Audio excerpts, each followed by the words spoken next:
Hey mama, if you found this video, you've probably been overwhelmed or feeling exhausted while raising your little one. And you're not alone. Kids don't always listen, and that can be a lot.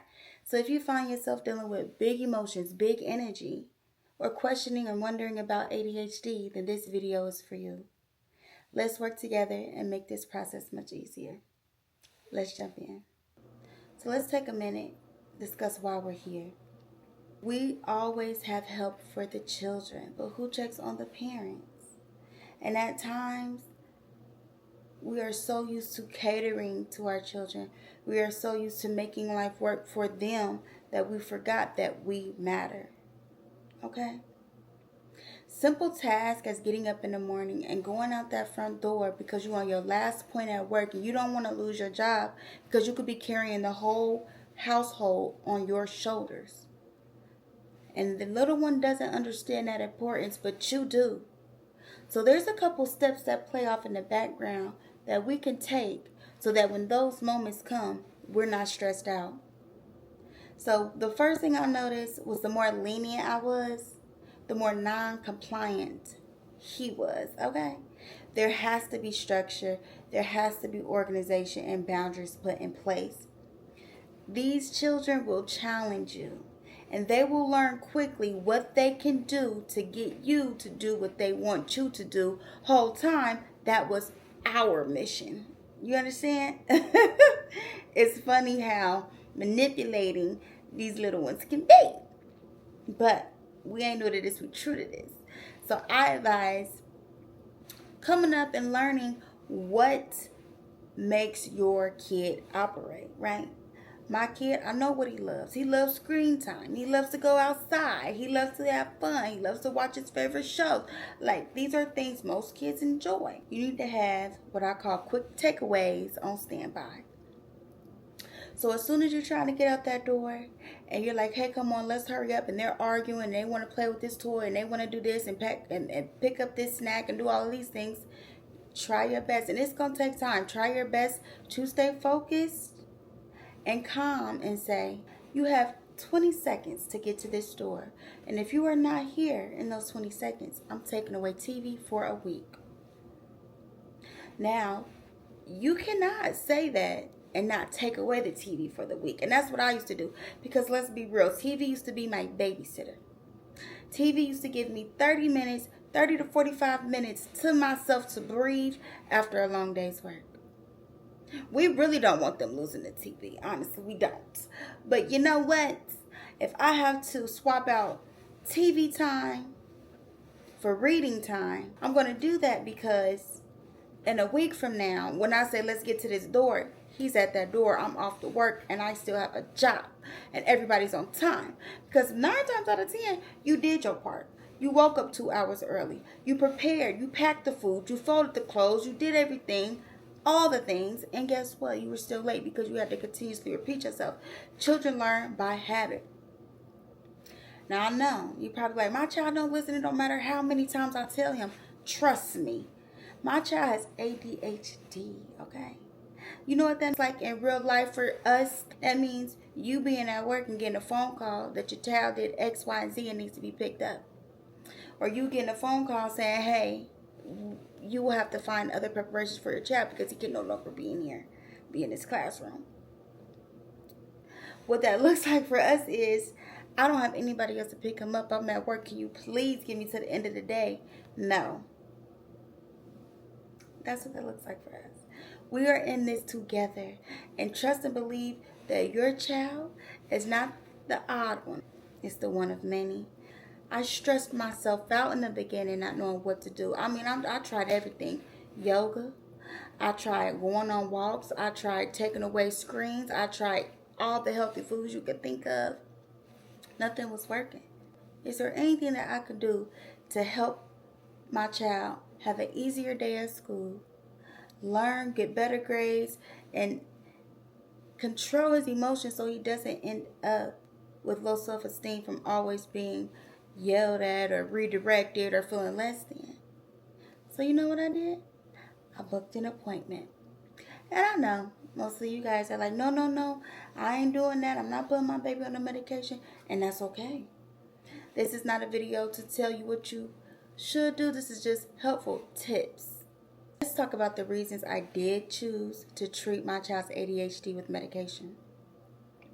1, because of his grades. I was seeing my baby's work and it just wasn't making sense. It would be like scribbles. It would be half completed. Go home and we could study. He would do great. He would write neatly. He would complete 1 to 10 questions. It would be no problem. And I was really confused by when he went to school and he would bring back the work, it would look like somebody 3, 4, 5 years younger than him was doing this work. It made no sense to me. And then I realized, oh, he's very distracted. He cannot focus. And I said, I'm just going to try it out, see what this medicine does. If I don't like it, we could take him off. He started his medication, and I kid you not, in a week, he was bringing home stars, smiley faces. He even started saying things like, Mommy, I'm good. I'm being good. Like, it feels good. He was winning things from the prize box.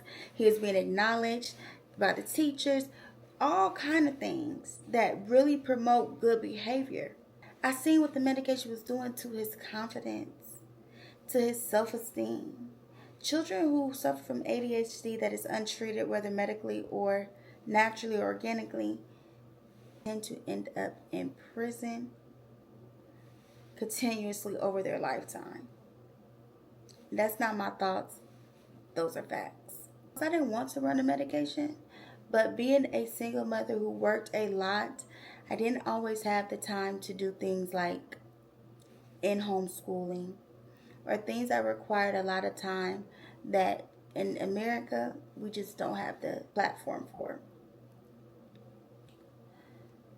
Also, it cut back on the frustration of him trying to express himself to me. Children with ADHD tend to want to get it all out at once. And when they can't get it all out at once, they shut down or they spiral out of control. And without the medication, he would be so rambled up in his head that that's the last thing he's thinking about is the tips that he used. He's just full of emotion.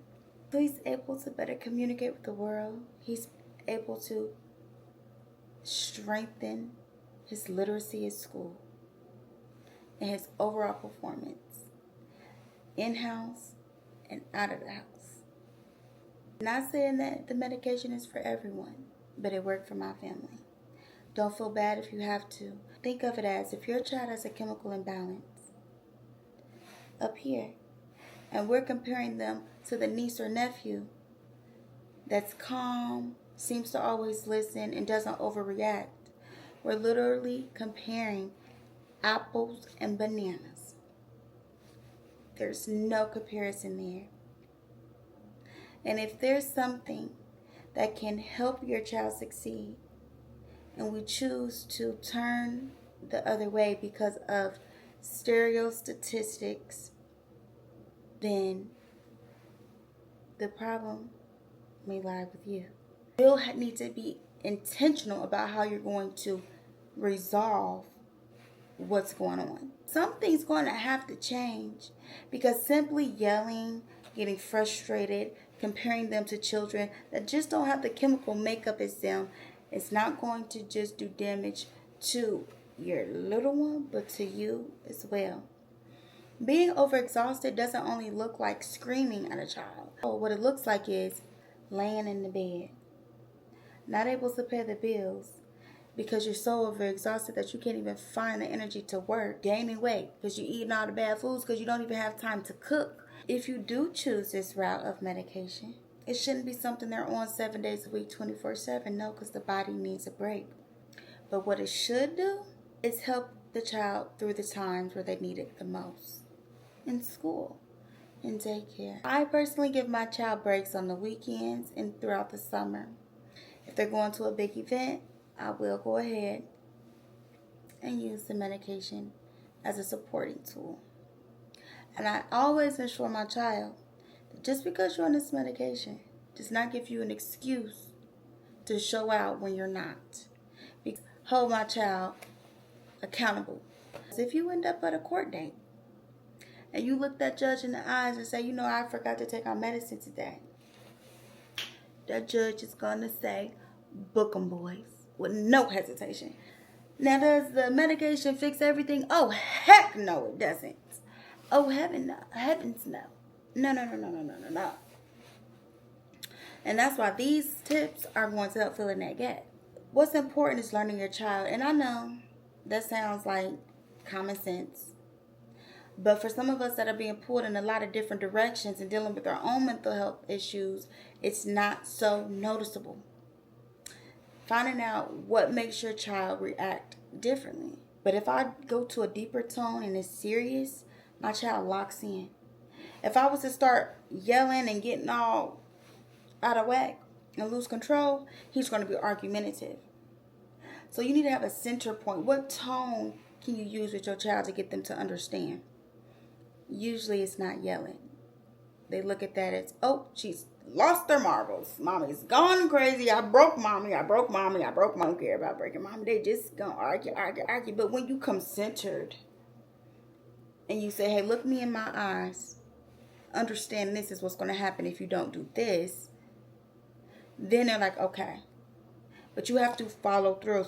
So you come up with a list of those to keep in your back pocket. And you have to breathe, honey, because sometimes I want to scream and do everything but talk, okay? So it's going to take a lot of exercising your patience as well. But eventually, you'll see that it works. Sometimes these kids just have way too much time on their hands. I suggest getting in extracurricular activities. Put them kids in sports. Jiu-jitsu, karate, basketball, football, something that's going to teach them some discipline. So that way they got a coach, got somebody that's authoritative, letting them know, hey, you did this, you got to sit out on that. Holding them accountable, making them do things, training them up to see how they perform, and holding them accountable for their actions. It doesn't happen overnight. There's going to be days where all of this advice goes out the window. Guess what? You just pick back up again tomorrow. We are not doing perfection. We're doing consistency. We're showing up and we're trying. The fact that you're watching this video means that you're intentional about your parenting to the point where you want to make a difference. You're trying to make things easier, not just for yourself, but for your little one. Because it's hard. It's hard for that little person who doesn't know what to do with all these emotions. And it's hard for you trying to get everything done with the world on your back. So if you found any of this information helpful or useful, go ahead, like, subscribe, follow. Comment below what has helped for you and your family. I want to know. I'm open to the tips. I'm not a guru. I'm just a mama. And these are things that are working in our family. Thank you. Talk to y'all soon.